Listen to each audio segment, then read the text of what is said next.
The Global Education Summit, co-hosted by UK Prime Minister Boris Johnson and Kenyan President Uhuru Kenyatta in London, raised a record $4 billion from donors for the Global Partnership for Education. In many countries, including Kenya, the COVID-19 pandemic has worsened the education situation, as CGTN's Mudimba now reports. Education around the world has been hit hard by the COVID-19 pandemic. Many learning institutions are struggling to cope with the situation.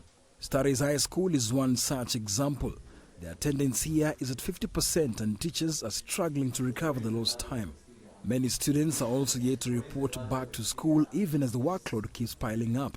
Our teachers also, they are trying to finish the syllabus for the syllabus coverage so that we may do our exams after the syllabus has been covered. It has been hectic simply because when you look at the duration, the time span, one thing is the weeks were reduced by 9.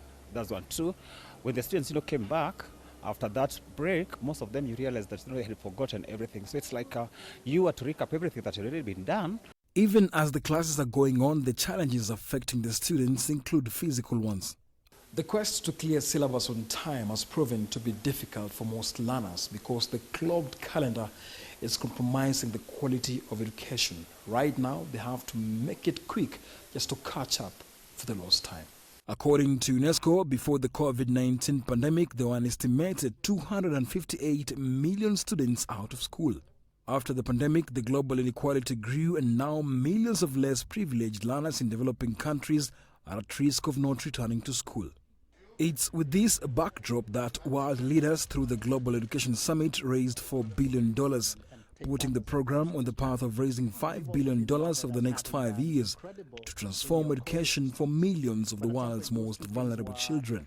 The summit brought together leaders from governments, businesses, private foundations and development banks to commit funding and support for children's education in the world's lowest income countries.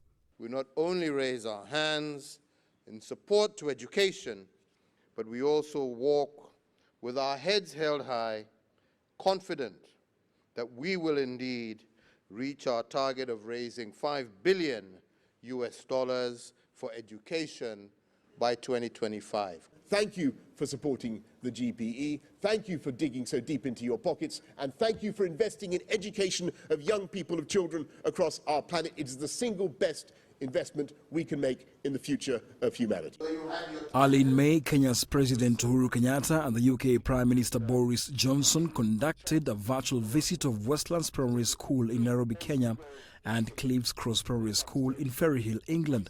This was part of the Global Partnership for Education initiative to advocate for equality in education and prioritize technology and girls' education. Mudimba, CGTN, Nairobi, Kenya.